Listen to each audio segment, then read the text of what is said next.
아침부터 머릿속이 복잡했습니다. 드디어 상견례 날이었거든요. 이날이 오기까지 참 많은 시간이 걸렸습니다. 거울 앞에 서서 옷매무새를 다시 한번 가다듬어요. 베이지색 원피스, 너무 튀지도 않고 너무 수수하지도 않은 적당한 옷을 골랐습니다. 머리도 깔끔하게 묶었고 메이크업도 자연스럽게 했습니다. 하지만 아무리 외적으로 완벽하게 꾸며도 속은 여전히 불안함으로 가득했습니다. 솔직히 아직도 믿기지 않았어요. 이 상견례가 실제로 하게 되었다는 것이요. 옆방에서는 어머니가 준비를 하고 계셨습니다. 옷장에서 옷을 고르시는 소리가 들렸어요. 어머니는 평소보다 훨씬 신경을 쓰시는 듯 했습니다. 거의 평생을 단둘이 살아왔던 모녀였기에 저보다 어머니가 더 떨리실지도 모른다는 생각이 들었습니다. 저는 천천히 거실로 나가 어머니 방 앞에서 문을 두드렸습니다. 엄마, 준비 다 하셨어요? 어머니는 거울 앞에서 옷매무새를 만지며 고개를 돌리셨습니다. 단아한 연한 하늘색 정장을 입고 계셨는데 어머니에게 이렇게까지 차려입으라고 말씀드린 건 처음이었어요. 어머니는 저를 보며 조용히 미소 지으셨습니다. 어머, 우리 딸 예쁘다. 엄마도 너무 예쁜데요? 괜찮을까?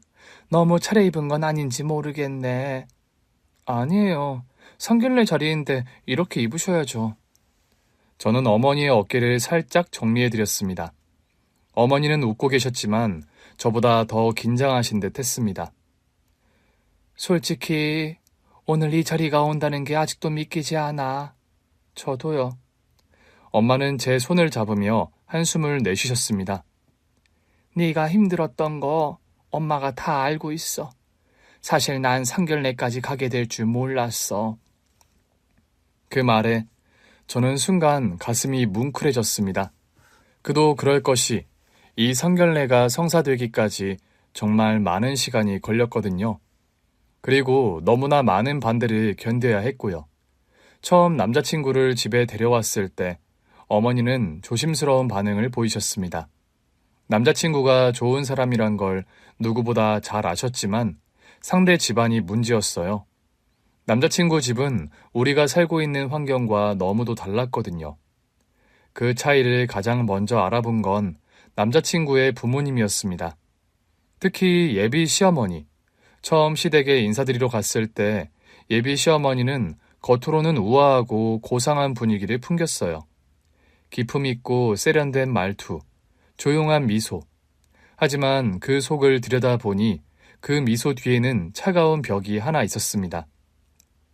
처음 만난 날, 예비 시어머니는 저를 가만히 바라보시더니 차분한 목소리로 물었습니다. 어머님은 어떤 일을 하시나요? 어머니는 시장에서 장사를 하십니다. 그 순간 예비 시어머니의 눈빛이 살짝 변하는 걸 느꼈습니다. 그래요. 딱 그 한마디였습니다. 그리고 그날 이후 남자친구를 통해 들려온 소식은 냉정한 반대였습니다. 미안해. 우리 부모님이 너랑 결혼하는 걸 반대하셔. 예상은 했어. 나도 너무 당황스러워. 정말 우리 부모님이 이럴 줄은 몰랐거든. 반대하는 이유가 뭔지 혹시 알아? 그냥 여러 가지가 너무 다르고 안 맞는다고 하시네. 나도 엄마가 그런 거에 그렇게 예민할 줄은 몰랐어. 그런 게 뭔데? 당연히 은희 네 잘못은 아닌데 아버님도 안 계시고 어머님께서 시장에서 장사를 오래 하셨다는 게 마음에 걸리신다고 하시네. 그 말을 들은 순간 제 얼굴이 뜨겁게 달아올랐습니다. 화가 난다기보다는 모멸감이 밀려오는 기분이었어요. 평생 열심히 살아오신 어머니를 함부로 평가받았다는 사실이 너무도 속상했거든요. 그러니까 집안 때문에 반대하신다는 거야? 사실상 그렇지. 저는 그때 결혼을 포기하려 했습니다. 시댁이 반대하는 결혼을 억지로 이어가는 건 무의미하다고 생각했거든요. 하지만 남자친구는 포기하지 않았습니다. 조금만 시간을 줘. 내가 부모님을 설득할게. 안 될 것 같아. 난 네가 아니면 안 돼. 그때부터 남자친구는 부모님을 설득하기 위해 애를 썼습니다. 그리고 시간이 지난 후 마침내 시댁에서 결혼을 허락했습니다. 하지만 저는 그 과정이 쉽지 않았을 거라는 걸 누구보다 잘 알고 있었어요. 그 모든 기억들이 머릿속을 스쳐 지나가던 순간 어머니가 제 손을 꼭 잡으셨습니다. 네가 얼마나 마음고생했을지 엄마가 몰랐을까? 이제 됐어, 엄마. 오늘 성결례잖아요. 엄마는 씁쓸한 듯 웃으며 고개를 끄덕이셨습니다. 그래, 이제는 네가 행복해야지. 그때 핸드폰이 울렸습니다. 남자친구에게서 온 메시지였습니다. 우리 이제 출발했어. 어디쯤이야? 엄마, 우리 이제 가야 해요. 그래, 가자. 저는 마지막으로 한번 거울을 바라보았습니다. 얼굴을 살짝 두드려 긴장을 풀고 미소를 지어 보였습니다. 상견례 장소는 강남의 한 고급 레스토랑이었습니다. 잔잔한 클래식 음악이 흐르고 있었고 창가 쪽에는 한강이 보이는 자리였습니다. 정갈하게 차려진 테이블 위에는 하얀 린넨 냅킨과 반짝이는 와인잔이 놓여 있었어요. 기품 있는 분위기였지만 제 심장은 터질 듯이 뛰고 있었습니다. 엄마와 함께 식당 안으로 들어서자 웨이터가 우리를 안내했습니다. 그리 멀지 않은 곳, 창가 자리에는 시댁 식구들이 이미 와 있었습니다. 남자친구가 먼저 자리에서 일어나 우리를 반겼고 시부모님도 차분한 미소를 짓고 있었어요. 여기야, 어서 와. 네. 안녕하세요. 처음 뵙겠습니다.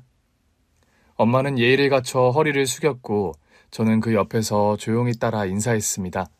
예비 시어머니는 고개를 끄덕이며 엄마를 바라보았습니다. 안녕하세요. 오느라 고생 많으셨어요. 반갑습니다. 앉으시지요. 어색한 분위기 속에서 자리에 앉았습니다. 남자친구는 제 손을 살짝 잡아주었고 저는 긴장된 숨을 내쉬었습니다. 그런데 음식이 나오기도 전에 시어머니가 입을 열었습니다. 본격적으로 상견례를 시작하기 전에 먼저 드릴 말씀이 있습니다. 그 순간 테이블 위에 있던 제 손에 힘이 들어갔어요. 순간적으로 불안감이 엄습해 왔거든요.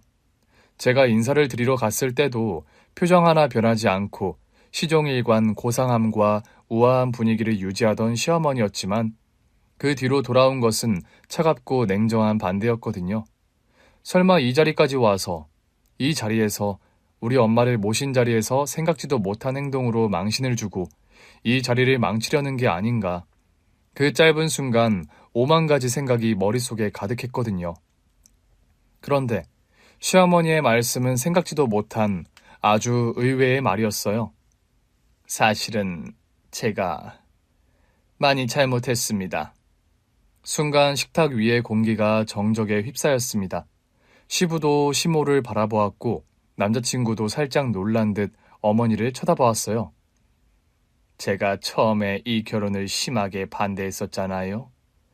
그 부분에 대해서 진심으로 사과를 드리고 싶습니다. 예상 밖의 사과였어요. 그동안 저를 마음에 들어하지 않던 시어머니였기에 이 말이 쉽게 믿어지지 않았습니다. 저희 엄마는 조용히 시어머니를 바라보다가 당황한 듯 대답을 하셨어요. 아닙니다. 사부인이 왜 반대하셨는지 입장 바꿔 생각하면 저도 충분히 이해를 합니다. 아니에요. 제가 너무 성급하게 판단했고 제 기준으로만 이 결혼을 바라봤던 것 같아요. 사실은 며느리 될 사람에 대해서 알아봤어요. 그 순간 등줄기가 서늘해졌습니다. 그 말은 뒷조사를 했다는 말이었으니까요. 내가 이런 것까지 견뎌야 하는 걸까? 갑작스레 수치심이 들어서 엄마를 모시고 당장 자리에서 일어나야 하나 고민을 했고 남자친구는 어머니를 말리려는 듯 입을 열었습니다. 엄마, 그런 말은... 가만히 있어라. 한치의 거짓도 없이 내 실수를 제대로 사과드리고 모든 것을 밝히는 게 맞는 것 같아. 시어머니의 단호한 말에 남자친구는 말끝을 흐리며 입을 다물었습니다. 하지만 심장이 쿵 내려앉는 기분이었어요. 이제 와서 또 무슨 말을 하려고 하는 걸까? 감이 잡히지 않았거든요. 처음엔 집안 사정을 이유로 반대했어요. 솔직히 우리 집과 너무 환경이 다르잖아요. 하지만 그건 제 좁은 생각이었습니다. 그 말에 저는 고개를 들었습니다. 어디서부터 어디까지 믿어야 할지 혼란스러웠거든요. 그러던 중에 정말 깜짝 놀랄 만한 사실을 알게 됐습니다. 저는 숨을 삼켰고 그 말을 하는 시어머니의 눈빛은 흔들리고 있었습니다. 그래서 결혼을 반대하기는커녕 이제는 꼭 은희가 우리 집 며느리가 되어야 한다고 생각합니다. 이거 진심이에요. 그게 무슨 말씀이세요? 시모는 깊은 한숨을 내쉬더니 핸드백에서 조심스럽게 무언가를 꺼내 테이블 위에 올려놓았습니다. 혹시 우리 첫째 며느리 알고 있니? 첫째 며느리? 남자친구의 형수님을 말하는 건가? 고개를 갸웃하고 있을 때 시어머니가 핸드폰 화면을 제 앞으로 내밀었습니다. 이 사람이야. 미국에 살고 있는 우리 첫째 며느리. 그 순간 제 눈앞이 흔들렸습니다. 사진 속 얼굴을 보는 순간 머릿속이 새하얘졌고 손끝이 떨렸어요. 심장이 터질 듯이 뛰는 것 같았습니다. 절대 잊을 수 없는 얼굴. 제 입에서는 말이 나오지 않았고 핸드폰을 쥔 손이 떨리기만 했습니다. 이게 대체... 입술이 바짝바짝 말라붙었고 제 머릿속에는 오랜 시간이 흘렀음에도 잊히지 않았던 기억이 스쳐 지나갔습니다. 이게 사실이라면 이건 말도 안 되는 우연이었어요. 눈앞이 아찔했고 손끝에서 힘이 빠져나가는 기분. 그대로 정신을 잃는 것만 같았습니다. 사진 속 얼굴을 본 순간 머릿속이 하얘졌습니다. 손끝이 떨렸고 가슴이 미친 듯이 요동쳤어요. 믿을 수 없는 기묘한 인연. 이게 어떻게 가능할까? 그 순간 눈앞의 풍경이 흐려지더니 머릿속이 어린 시절로 빨려 들어갔습니다. 제가 5살이던 겨울, 아버지가 돌아가셨어요. 그날의 기억은 흐릿하지만 어머니가 온몸을 떨며 저를 끌어안고 울던 모습은 아직도 또렷하게 남아 있습니다. 아버지는 사고로 세상을 떠났고 그 이후 우리 집은 완전히 달라졌습니다. 엄마는 남편을 잃었고 저는 아버지를 잃었거든요. 하지만 엄마는 슬퍼할 틈도 없이 생계를 책임져야 했습니다. 살던 집에서 나와 작은 월세방으로 이사했고 엄마는 시장에서 좌판을 깔고 장사를 시작하셨어요. 우리 은희, 엄마가 꼭 잘 키울게. 은희는 아무 걱정하지 마. 엄마는 늘 그렇게 말했어요. 하지만 어린 마음에도 알 수 있었어요. 엄마는 너무 힘들었고 그 고생은 제게도 고스란히 전해졌습니다. 어린 시절, 저는 늘 혼자 있는 시간이 많았습니다. 엄마는 아침부터 시장에 나가야 했고 저녁 늦게서야 집에 돌아오셨거든요. 학교를 마치고 나면 곧장 집으로 돌아왔지만 집에는 아무도 없었어요. 방은 조용했고 차가웠습니다. 부엌에는 엄마가 아침에 해놓은 국과 반찬이 있었고 차가운 밥을 혼자 먹는 게 일상이었어요. 학교 숙제를 할 때도 궁금한 걸 물어볼 사람이 없었습니다. 다른 아이들은 집에서 엄마가 도와준다고 했지만 저는 혼자 국어책을 펼쳐놓고 글자를 읽었어요. 어느 날 선생님이 저를 부르셨습니다. 은희야, 요즘 숙제를 자주 안 해오던데 무슨 일 있니? 저는 입술을 꾹 깨물었습니다. 엄마는 매일 늦게 오고 저는 혼자 있는 시간이 많았는데 그렇다고 그걸 말할 수는 없었어요. 죄송해요. 앞으로 빼먹지 않고 잘할게요. 엄마는 매일같이 시장에서 장사를 했습니다. 추운 겨울에도 비가 오는 날에도 엄마는 쉬지 않았고 그런 엄마의 손은 항상 차가웠고 손끝이 갈라지고 거칠어졌어요. 우리 은희, 오늘 학교에서 뭐 배웠어? 오늘은 곱셈 배웠어요. 와, 우리 은희 똑똑하네. 엄마한테 한번 알려줘봐, 응? 저는 엄마 손을 꼭 잡고 구구단을 외웠고 그때만큼은 혼자가 아니라는 느낌이 들었어요. 하지만 엄마의 고생은 계속됐습니다. 어느 날은 시장에서 손님이 없어서 하루 종일 종사를 하고도 수입이 거의 없었거든요. 그날 밤 엄마는 한숨을 쉬며 벽에 기대앉아 물끄러미 저를 바라보며 말씀하셨어요. 은희야, 우리 조금만 더 힘내자. 생각해보면 엄마가 고생했다는 걸 어렴풋이 알았지 그 마음까지는 다 몰랐던 것 같아요. 엄마가 저를 위해 얼마나 많은 걸 포기하고 얼마나 많은 눈물을 삼켰는지 초등학교 시절을 그럭저럭 보내고 졸업을 했습니다. 하지만 중학교에 들어가면서 처음으로 차이를 느끼기 시작했어요. 그 당시 다른 친구들은 예쁜 옷을 입고 용돈을 넉넉히 받으며 학원을 다녔거든요. 하지만 저는 그러지 못했어요. 점심시간 친구들이 매점에서 간식을 사 먹을 때 저는 조용히 자리에 앉아 있었습니다. 은희야, 너는 왜 안 가? 그냥 배 안 고파. 배가 고팠어요. 하지만 주머니에 있는 돈은 집에 갈 때 버스비로 써야 했습니다. 친구들과 어울릴 때도 그 차이는 점점 더 커졌어요. 체험학습 날, 친구들이 도시락을 자랑하며 음료수를 마시고 있을 때 저는 엄마가 싸준 단출한 김밥을 꺼냈습니다.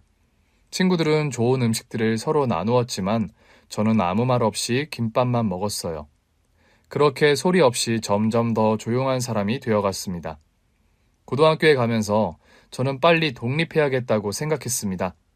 엄마가 저를 위해 너무 힘들게 사셨으니까요. 그래서 아르바이트를 시작했어요.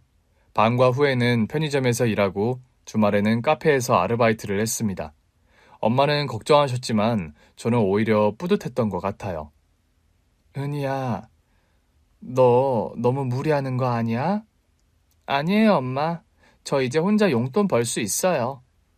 그렇게 저는 조금씩 어른이 되어 갔습니다. 엄마에게 부담을 주지 않기 위해 더 강해지고 싶다는 마음뿐이었어요. 그런 제가 전문대에 진학한 건 기적 같은 일이었습니다. 어릴 때부터 학원 한번 다녀본 적 없던 제가 대학을 갈 수 있을 거라곤 상상도 못했거든요. 고등학교를 졸업할 무렵, 엄마는 제 진로를 앞두고 고민을 많이 하셨어요. 생활비도 빠듯한 상황에서 등록금까지 감당하는 건 무리였거든요. 하지만 대학에 가겠다고 하면 어떻게든 어디서 빌려서라도 등록금을 마련해 주겠다고 하셨죠. 그런 엄마를 보며 저 역시 바로 취업해서 엄마의 짐을 덜어드리는 게 맞다고 생각했습니다. 하지만 담임 선생님께서 장학금 제도를 알려주셨고 운 좋게 면접을 통과하면서 저는 등록금 걱정 없이 전문대 사회복지학과에 입학할 수 있었습니다. 엄마는 처음엔 반대하셨지만 결국 눈물을 훔치며 저를 축하해 주셨어요. 은희야, 공부 열심히 해라.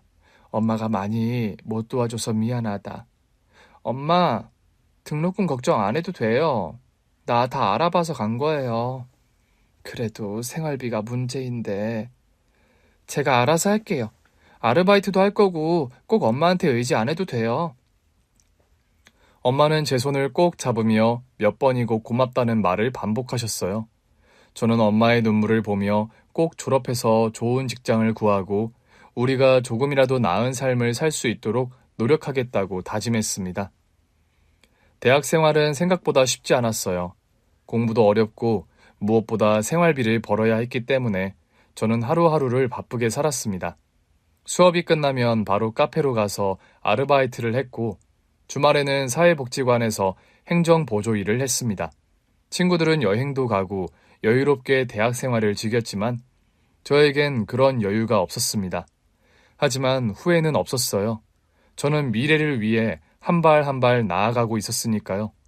졸업을 앞둔 마지막 학기, 저는 본격적으로 취업 준비를 했습니다. 운 좋게도 졸업하자마자 한 복지관에 취업이 되었어요. 연봉이 많지는 않았지만 저는 단 한 번도 돈을 목적으로 일을 하겠다고 생각한 적이 없었습니다. 어릴 때부터 힘든 환경에서 자라면서 어려운 사람들의 마음을 누구보다 잘 이해했기 때문에 도움이 필요한 사람들에게 힘이 되고 싶었거든요. 복지관에서 처음 맡은 일은 저소득층 가정의 지원 프로그램이었는데 특히 조손가정과 한부모 가정을 돕는 일이 많았습니다. 부모 없이 할머니나 할아버지 밑에서 자라는 아이들을 볼 때면 저도 모르게 감정이입이 되었고 남들보다 더 애정을 가지고 일을 하게 되었어요.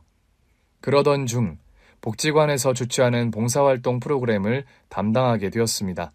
방학 동안 진행되는 청소년 멘토링 프로그램으로 대학생과 직장인 봉사자들이 참여하는 행사였습니다. 저는 행사의 실무를 담당하며 봉사자들을 모집하고 일정 조율을 했거든요. 그런데 그 자리에서 지금의 남자친구를 처음 만나게 되었습니다. 처음 본 남자친구는 차분하고 신뢰감이 가는 사람이었어요. 그는 대기업에 다니는 직장인이었고 사회 환원 활동의 일환으로 꾸준히 봉사활동을 해오고 있다고 했습니다. 첫인상이 좋았지만 저는 남자친구와 친해질 생각은 없었습니다. 제게 연애는 사치 같은 것이었고 생활을 유지하는 것만으로도 벅찼기 때문입니다. 하지만 그 사람은 묘하게 저에게 관심을 보이며 말을 걸었습니다. 은희 씨, 여기 계속 근무하신 지 얼마나 되셨어요? 이제 3년 반 정도 됐어요. 사회복지 일을 하려면 마음이 참 따뜻해야 할 것 같아요. 쉽지 않은 일일 텐데요. 저한테는 오히려 이런 일이 더 잘 맞는 것 같아요. 어려운 분들 돕는 게 보람도 있고요. 대단하네요. 저는 그냥 가끔씩 와서 도울 뿐인데 은희 씨처럼 매일 하는 분들은 정말 존경스러워요. 그렇게 대화를 나누다 보니 우리는 생각보다 공통점이 많았어요. 그 남자는 좋은 환경에서 자랐지만 어릴 때부터 부모님께 나눔의 중요성을 배웠다고 했거든요. 저는 저와 정반대 환경에서 자란 사람이지만 이렇게 따뜻한 마음을 가진 사람이 있다는 게 신기했습니다.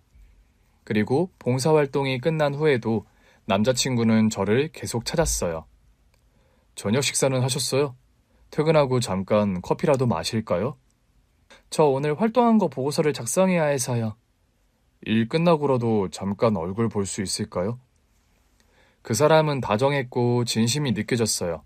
그 남자와 가까워지며 처음으로 누군가에게 기대고 싶다는 생각이 들었고, 그렇게 우리는 연인이 되었습니다.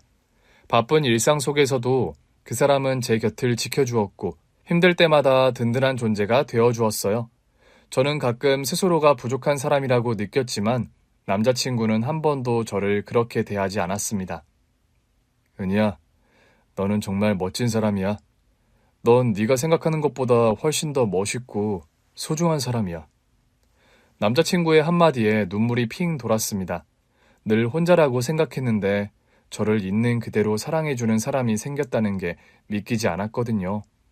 그렇게 우리의 사랑은 깊어졌고 자연스럽게 결혼을 생각하게 되었어요.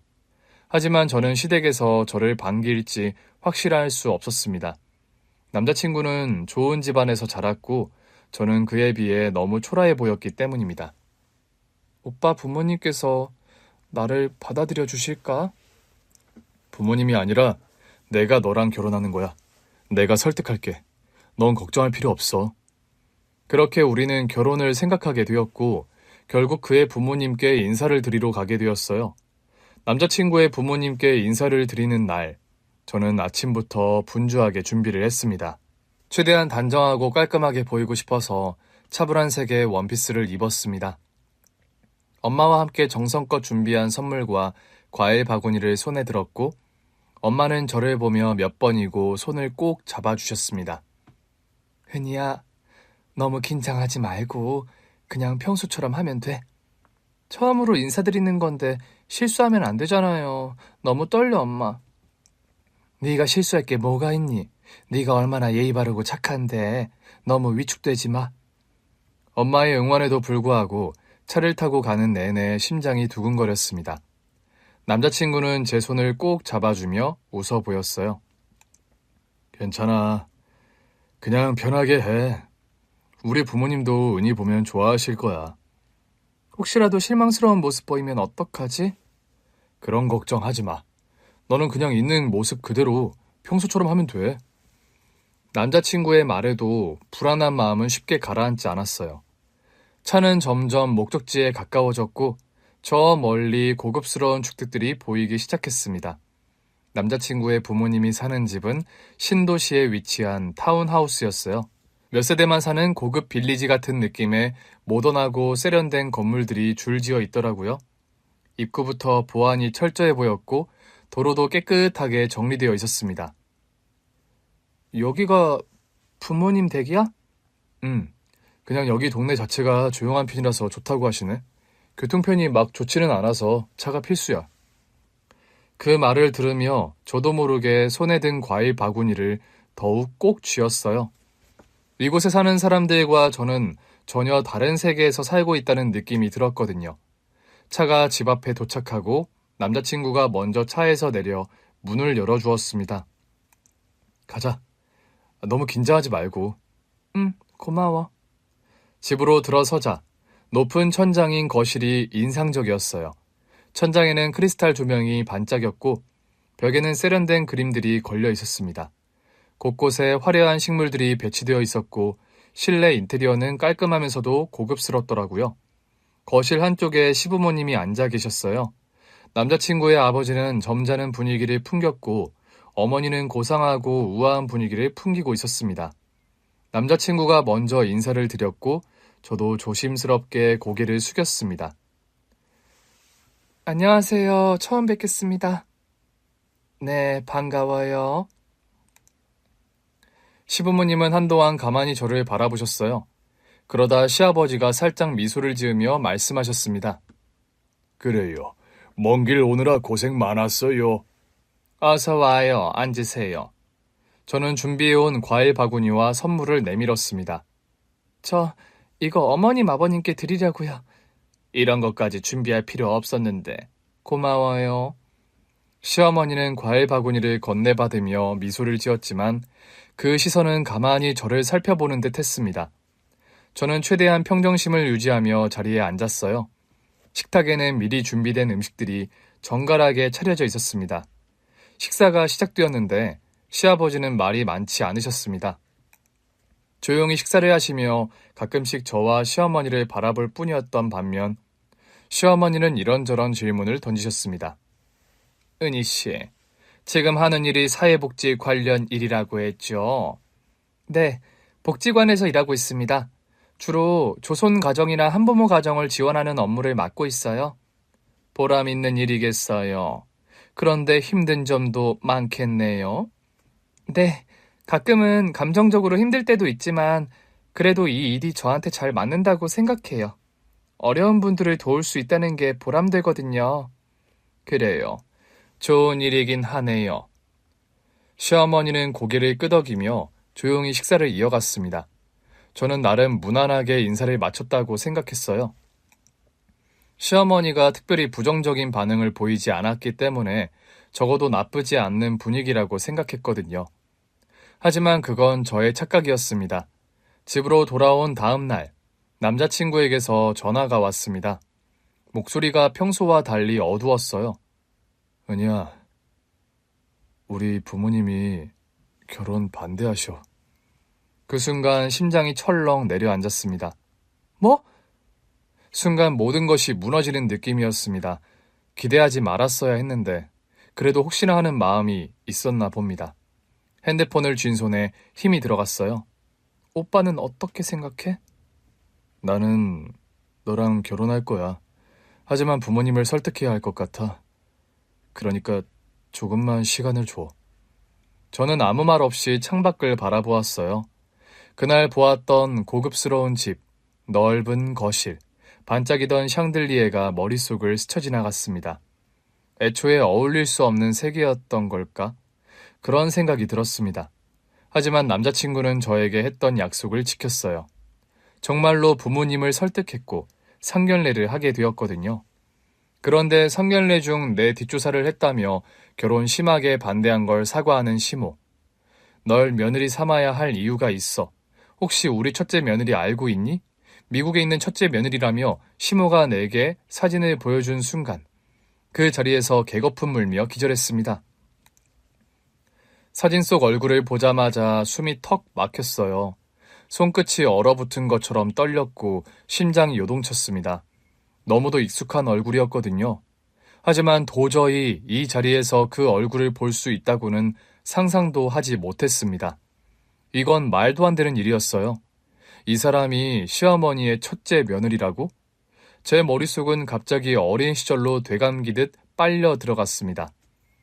어릴 때 저는 늘 혼자였어요. 아빠가 돌아가신 후 엄마는 시장에서 장사를 하느라 바쁘셨거든요. 그 당시 학습도 뒤처지고 숙제를 못해가는 날들이 생기자 엄마는 방법을 알아보셨습니다. 다른 아이들처럼 학원 같은 곳에 다닐 형편은 안 되었기 때문에 복지관에서 운영하는 돌봄 시설을 이용하게 되었어요. 학교가 끝나면 집에 바로 가는 게 아니라 복지관에서 저녁까지 시간을 보내다가 엄마가 퇴근하실 때쯤 집으로 돌아가곤 했습니다. 그리고 그곳에서 처음 선주 언니를 만났습니다. 언니는 저보다 3살이 많았는데 늘 복지관 한쪽에 앉아 책을 읽거나 조용히 그림을 그리고 있었어요. 나중에 알고 보니 언니는 고아원에서 생활을 하고 있었습니다. 처음에는 가까이 다가가기 어려운 느낌이었어요. 그런데 어느 날 제가 숙제를 하다가 몰라서 우물쭈물하고 있을 때 언니가 조용히 다가와 도와주었습니다. 그거 이렇게 하면 돼. 어떻게? 언니는 수학책을 들여다보더니 연필을 들어 설명해 주었어요. 처음엔 낯설었지만 언니가 차근차근 설명해 주는 걸 듣고 따라하다 보니 이해가 됐습니다. 이제 알 것 같아. 언니는 조용히 웃으며 제 머리를 살짝 쓰다듬었습니다. 그럼 다행이고. 그렇게 선주 언니와 저는 조금씩 가까워졌습니다. 언니는 말수가 많지 않았지만 늘 조용히 제 옆에 있어 주었어요. 저는 동생처럼 언니를 따랐고 언니도 저를 챙겨주었습니다. 복지관에서 간식을 나눠줄 때면 언니는 조용히 제 과자를 챙겨주었죠. 이거 네가 좋아하는 거잖아. 하나 더 먹어. 언니는? 난 괜찮아. 너 많이 먹어. 그때는 몰랐어요. 언니가 늘 조용히 저를 챙겨주면서도 본인은 늘 한 발짝 뒤로 물러나 있었다는 것을요. 그러던 어느 날 비가 억수같이 쏟아지던 날이었습니다. 엄마는 갑자기 일이 늦어져서 그날은 평소보다 더 늦게 저를 데리러 오신다고 했거든요. 돌봄 수업은 진작 끝났지만 혼자 복지관에서 기다려야 할 상황이었죠. 창밖으로 빗소리가 거세졌고 저는 점점 불안해졌는데 그때 언니가 조용히 제 옆에 앉았어요. 무서워? 아니, 괜찮아. 하지만 제 손을 꼼지락거리며 불안한 티를 내고 있었는데 언니는 가만히 손을 내밀었습니다. 손 내밀어봐. 저는 망설이다가 조용히 선주 언니의 손을 잡았는데 언니의 손은 따뜻했습니다. 무섭지 않아. 너 혼자가 아니야.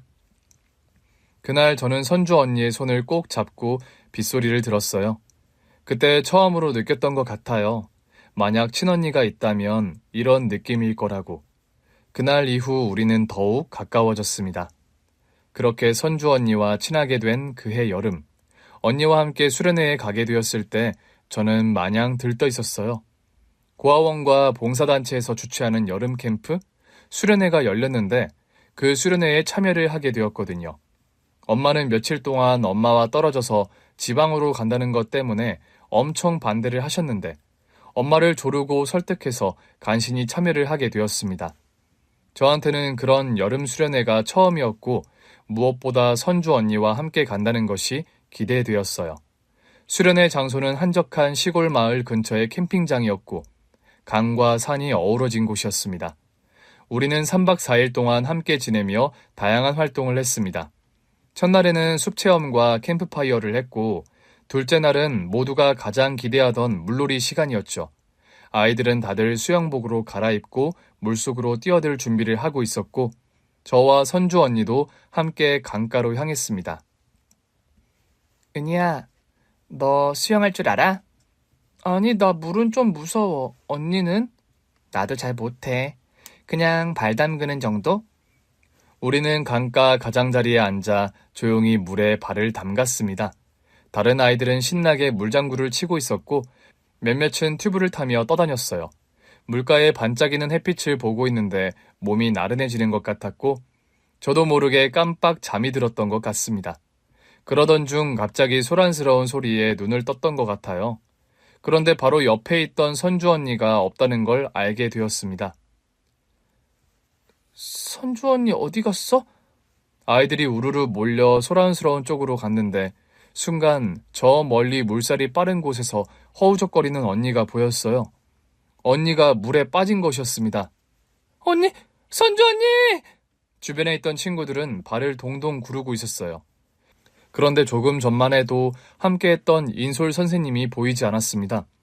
언니는 손을 허우적거리며 점점 더 깊은 곳으로 떠밀려 가고 있었고 머릿속이 하얘졌지만 망설일 틈이 없었습니다. 근처에 떠있던 튜브를 집어들고 물속으로 들어갔어요. 야, 너 가면 안 돼. 큰일 나. 야, 김은희, 위험해. 너까지 빠지면 어떡하려고. 선생님 올 때까지 기다려. 물에 들어가지 말라고 저를 붙잡는 친구들을 뿌리치고 물속으로 가서 있는 힘껏 언니에게 튜브를 던졌습니다. 언니, 이거 잡아. 하지만 언니는 힘이 빠졌는지 튜브를 제대로 잡지 못했어요. 심장이 터질 듯이 뛰었지만 무작정 물속으로 뛰어들 수는 없었습니다. 튜브에 있는 줄을 당겼다가 다시 있는 힘껏 튜브를 언니 쪽으로 던졌고 이번에는 언니가 가까스로 튜브를 잡았습니다. 언니, 꽉 잡아! 언니는 힘없이 간신히 튜브를 붙잡고 있었고 저는 온 힘을 다해 언니를 물가 쪽으로 끌어당겼습니다. 얘들아, 이거 도와줘! 몸이 덜덜 떨렸지만 언니를 살려야 한다는 생각밖에 없었습니다. 그제서야 몇몇 아이들이 다가와 같이 튜브 줄을 당겨주었는데 마침내 언니의 몸이 얕은 물가에 닿았고 저는 거의 탈진한 상태였어요. 아이들이 소리를 질렀고 선생님들이 달려와 언니를 끌어올렸습니다. 언니는 물을 토하며 힘겹게 숨을 쉬었습니다. 은희야, 언니, 괜찮아? 선주 언니는 저를 보며 눈물을 흘렸습니다. 은희야, 네가 날 구했어. 저는 아무 말도 할 수 없었어요. 너무 무서웠고 너무 아찔한 순간이었거든요. 하지만 언니가 살아있다는 사실만으로도 울컥하는 감정을 참을 수 없었습니다. 그날 밤 언니는 제 손을 꼭 붙잡고 말했어요. 고마워, 은희야. 정말 고마워. 은희, 너는 내 생명의 은인이야. 언니가 없어지는 줄 알았어. 너무 무서웠어. 언니는 제 손을 꼭 쥐며 웃었습니다. 은희 덕분에 살았어. 평생 은희한테 고마울 거야. 평생, 그리고 영원. 저는 그 뒤로도 쭉 언니와 잘 지낼 수 있을 거라고 생각했지만 그것은 착각이었어요. 그해 겨울, 고아원에서 지내던 선주 언니가 갑자기 미국으로 입양을 가게 된 거였습니다. 그 사실을 알았을 때 언니는 이미 떠나고 없었어요. 복지관에서 언니를 만날 거라 생각했지만 아무리 기다려도 언니가 오지 않았거든요. 저는 언니가 지내던 고아원까지 언니를 만나러 갔습니다. 원장님, 선주 언니 어디 있어요? 선주는 미국으로 입양 갔단다.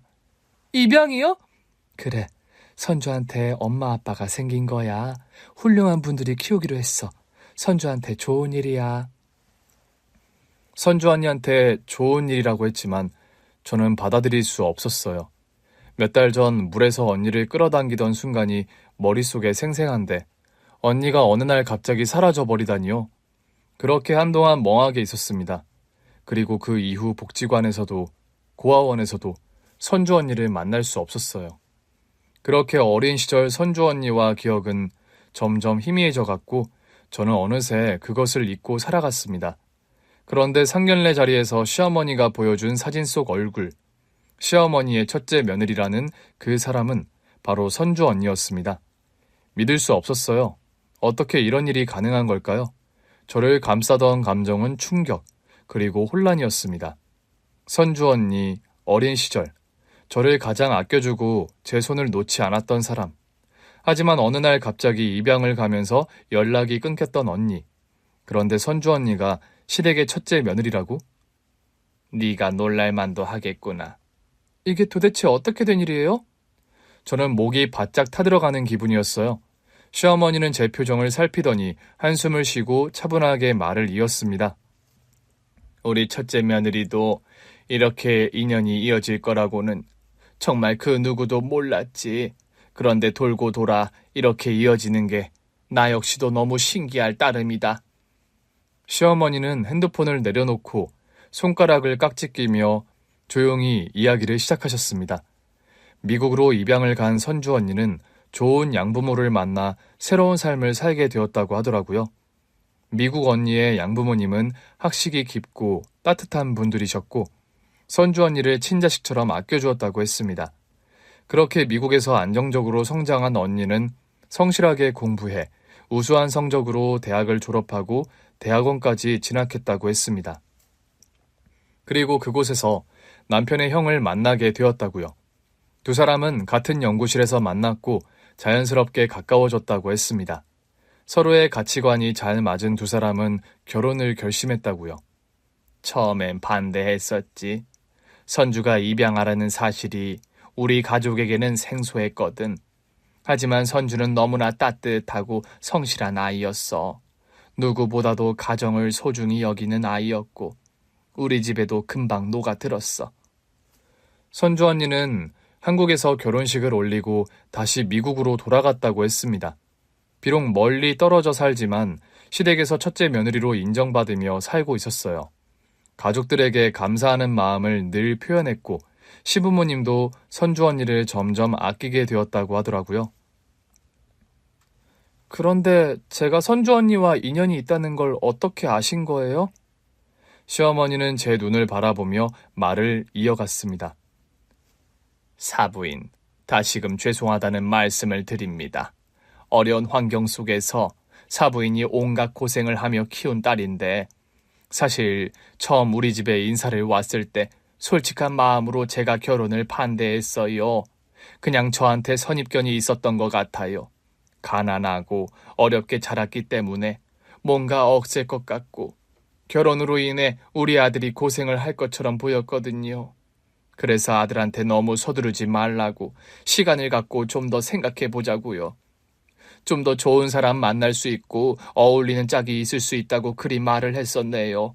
그런데 우리 아들이 따님을 포기 못한 것 같았습니다. 제가 반대를 한 뒤에 우리 둘째가 미국에 있는 지형에게 고민을 털어놓았더라고요. 저는 순간 남편을 바라보았어요. 남편은 미안한 듯 저를 바라보며 고개를 끄덕였습니다. 내가 형한테 고민을 털어놨었어. 난 정말 은희 네가 아니면 안 되는데 부모님이 그냥 단편적인 상황 환경만 보고 반대하시니까 답답해서. 그러면서 자연스럽게 미국에 있는 첫째 며느리인 선주 언니도 이 이야기를 듣게 되었다고 했습니다. 언니는 처음에는 그냥 어떤 사람인데 반대하는 걸까라는 단순히 궁금해했다고 해요. 하지만 남편을 통해 저에 대한 이야기를 조금씩 듣게 되었고 그러다 남편이 제 사진을 보여주었다고. 그렇게 남편을 통해 제 사진을 본 선주 언니는 그 자리에서 얼어붙었다고 했습니다. 선주가 우리 첫째 며느리가 갑자기 나한테 전화를 하더구나. 전화하자마자 어머님께 꼭 드릴 말씀이 있다고. 이 결혼에 대해 신중하게 생각하고 알아보시는 게 좋겠다고 말을 하는데 너무 당황스러운 거야. 시어머니는 미국에 사는 첫째 며느리가 왜 전화까지 한 건지 이상하다고 생각하셨대요. 하지만 선주 언니가 너무 간곡하게 이야기를 했다고 합니다. 어머님, 도련님이 결혼하고 싶다는 그 아가씨 말이에요. 은이라는 아가씨요. 저랑 깊은 인연이 있는 사람인 것 같아요. 어머님, 그 아가씨, 은이라는 아가씨가 어릴 때 제 생명을 구해준 사람인 것 같아요. 그러니 부디 한 번만 더 생각해 보시면 안 될까요? 물론 아주 어릴 때 보고 헤어져서 확신할 수는 없지만 도련님 보낸 사진을 봤는데 어릴 때 제가 아는 은이, 그 동생의 얼굴이 남아있어요. 게다가 이름까지 같으니까 저를 구해준 그 아이가 맞는 것 같거든요. 어머님께서 한 번만 알아보신 뒤에 결정을 하시면 어떨까요? 첫째 며느리인 선주 언니의 간곡한 이야기를 들은 시어머니는 그제야 단순한 우연이 아니라는 걸 깨달았다고 했습니다. 그래서 그때부터 은희에 대해서 알아보기 시작했어. 너에 대해 조사하면서 너와 선주가 어떻게 연결되어 있었는지 점점 알게 된 거야. 선주가 미국으로 입양 가기 전까지 살았다고 했던 동네며 고아원이며 복지시설이며 시간이 오래 지나 조사하는 게 쉽지 않았지만 결국 알아냈단다. 우리 첫째 며느리 말이 맞았다는 걸 알게 됐어. 그 말을 듣고 저는 숨이 턱 막혔습니다. 선주 언니가 나를 기억하고 있었다니. 정말 오래된 인연이었지만 그때 헤어진 이후 한 번도 만나지 못했고 연락도 닿지 않았기 때문에 언니가 저를 기억하고 있다는 게 무척 감동적이었습니다. 시어머니는 손을 내리며 조용히 말을 맺었어요. 처음엔 단순한 우연이라고 생각했는데 이건 정말 인연이더라. 다른 것도 아니고 그 어린 나이에 귀한 생명을 구했다니 보통 인연이 아닌 거지. 오히려 첫째 며느리가 몹시 미안해했다. 그렇게 갑자기 입양을 떠나게 되어 인사도 제대로 하지 못했다면서. 하지만 은희 네가 아니었으면 지금 자기는 없을 거라며 살면서 너한테 생명을 빚진 그 일은 잊어본 적이 없다고 했어. 꼭 이 말을 전해달라고 그리 부탁을 받았다. 어머님의 이야기를 듣던 저는 결국 참아왔던 감정을 터뜨리고 말았습니다. 너무도 익숙한 얼굴, 너무도 보고 싶었던 얼굴, 선주 언니가 행복하게 살고 있다는 거, 그리고 이제 다시 만날 수 있다는 사실이 믿기지 않았거든요. 손으로 입을 가리고 흐르는 눈물을 닦았지만 눈물은 멈추지 않았어요. 남편이 제 어깨를 감싸며 낮은 목소리로 말했습니다. 은희야, 형수님이랑 바로 연락할 수 있어. 형수님이 너랑 꼭 통화하고 싶대. 저는 울컥하며 남편을 바라보았어요. 지금 바로? 그럼. 시차가 있지만 아마 받을 거야. 남편은 핸드폰을 꺼내 선주 언니에게 전화를 걸었습니다. 심장이 터질 듯이 두근거렸고 손끝이 떨려왔습니다. 그리고 몇 초 후 전화기 너머에서 익숙한 목소리가 들려왔어요. 여보세요? 언니? 전혀 예상하지 못했던 순간 전화기 너머로 들리는 선주 언니의 숨소리도 떨리고 있었습니다. 은희야, 정말 너 맞아? 언니, 나예요. 나 은희예요. 그 짧은 몇 마디만으로 우리는 오랜 세월을 뛰어넘었어요. 어릴 때 마지막으로 봤던 그 순간 이후 우리는 너무나도 많은 시간을 각자의 자리에서 살아왔던 거죠. 하지만 그 시간의 장벽이 한순간에 무너지는 것 같았습니다. 정말 너구나, 은희야. 이건 운명이야. 내가 너를 다시 찾을 줄이야. 그렇게 우리는 다시 연결되었어요. 시간이 지나 결혼식이 다가왔습니다. 저랑 남편의 결혼식에 참석하기 위해 선주 언니와 남편의 형이 한국으로 온다는 소식을 들었을 때 몇 날 며칠을 설렜는지 몰라요. 입국 당일, 공항 입국장에서 많은 사람들이 쏟아져 나왔고 저는 초조하게 사람들을 살폈습니다. 그리고 저 멀리 한 여자가 제 쪽으로 걸어오고 있었어요. 언니는 여전히 키가 크고 단정한 옷차림을 하고 있었습니다. 하지만 그 눈빛은 어린 시절 그대로였습니다. 따뜻하고 부드럽고 언제나 저를 바라봐주던 그 눈빛. 저는 더 이상 참지 못하고 언니에게 달려갔습니다. 언니! 은희야. 우리는 서로를 끌어안고 한참을 울었습니다. 말로 표현할 수 없는 감정들이 밀려들었어요. 오래전 기억 속의 귀한 인연을 이렇게 다시 만날 수 있다는 기적 같은 순간이었습니다. 우리 은희, 이제 어른이 다 됐네. 언니도, 언니 근데 하나도 안 변했어요. 선주 언니는 제 얼굴을 두 손으로 감싸며 눈물을 닦아주었어요. 우리 어릴 때 너무 힘들었지. 하지만 언니가 있어서 덜 힘들었어. 언니가 항상 내 곁에 있어서. 나도 마찬가지야. 우리의 재회는 꿈만 같았고 그날 밤 우리는 밤새도록 이야기를 나누었습니다. 그리고 마침내 결혼식 날이 되었어요. 결혼식장은 화사한 꽃으로 가득했고 저는 순백의 웨딩드레스를 입고 있었습니다. 엄마는 제 옆에서 눈물을 참으려고 애쓰셨고 남편은 환한 미소로 하객들을 맞이하고 있었습니다. 그리고 그곳에 선주 언니가 있었죠. 언니는 예식 전 신부 대기실에서 함께 시간을 보냈습니다. 정말 예쁘다, 은희야. 언니가 내 결혼식에 와줘서 너무 좋아요. 당연한 거야. 이제 우리는 진짜 가족이잖아. 그 말에 저는 다시 울컥했어요. 어릴 때 서로를 가족처럼, 자매처럼 여겼지만 정말로 가족이 될 줄은 몰랐거든요. 결혼식이 시작되었고 저는 신랑의 손을 잡고 공동 입장을 했습니다. 버진로드를 걸어가는 그때 선주 언니와 눈을 마주쳤어요. 언니는 고개를 끄덕이며 저를 응원하듯 바라보고 있었어요. 어릴 때 우리 서로를 지켜주었던 그 시절처럼요. 그렇게 가족들의 축복 속에서 저는 사랑하는 사람과 새로운 인생을 시작하게 되었습니다. 결혼식을 마치고 남편과 함께 신혼여행을 떠났어요. 목적지는 하와이였습니다. 푸른 바다와 따뜻한 햇살이 내리쬐는 곳에서 남편과 함께하는 시간은 꿈만 같았습니다. 바닷가에서 손을 잡고 걸으며 우리가 함께할 미래를 이야기했어요. 은희야, 행복해? 응, 너무 행복해. 우리 앞으로 더 행복하게 살자. 고마워, 남편. 내가 잘할게. 우리 행복하게 살자. 내가 더 잘할게. 고맙고 사랑해. 신혼여행을 마친 뒤 우리 부부는 곧장 미국 본토로 향했어요. 캘리포니아에 있는 선주 언니, 아니 형님과 아주버님이 사는 집에서 며칠을 보내기로 했거든요. 공항에서 우리를 마중 나온 형님은 여전히 따뜻한 미소로 저를 반겼습니다. 우리 신혼부부 오셨네. 형님, 너무 보고 싶었어요. 우리는 서로를 꼭 끌어안았습니다. 형님의 집은 햇살이 잘 드는 따뜻한 분위기였는데 집이 너무 좋더라고요. 서방님, 동서, 우리 집이라고 생각하고 편하게 지내요. 미국에서 보내는 일주일 동안 우리는 마치 어릴 적으로 돌아간 것처럼 함께 시간을 보냈습니다. 형님과 나란히 앉아 차를 마시며 많은 이야기를 나누었어요. 가끔은 꿈 같아요. 우리가 이렇게 다시 만나고 이제는 가족이 되었다는 게. 나도 그래. 어릴 때는 우리가 이렇게 자라서 어른이 될 거라고는 상상도 못했는데. 하지만 이제는 알겠어요. 우리 인연이라는 게 그렇게 쉽게 끊어질 게 아니었다는 거. 형님은 제 손을 꼭 잡으며 미소를 지었어요. 맞아. 우리는 결국 다시 만나게 되어 있었던 거야. 그렇게 우리는 일주일 동안 행복한 시간을 보냈고 한국으로 돌아왔습니다. 현재 저는 시댁의 예쁨을 받으며 살고 있습니다. 시어머니께서 한국에 가까이 지내는 둘째 며느리인 저를 늘 살뜰히 챙겨주십니다.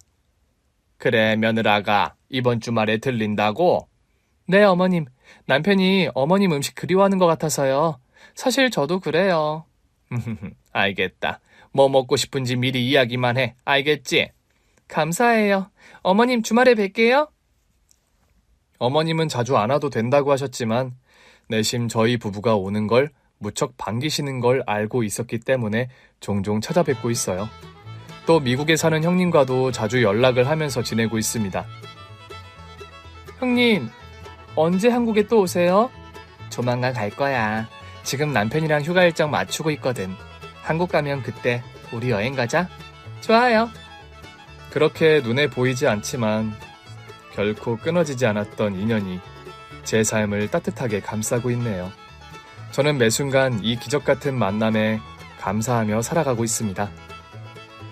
오늘 준비한 사연은 여기까지입니다. 재미있게 들으셨다면 구독과 좋아요, 알림 설정까지 눌러주세요. 그럼 저는 다음 사연으로 찾아뵐게요. 오늘도 건강하고 행복하세요.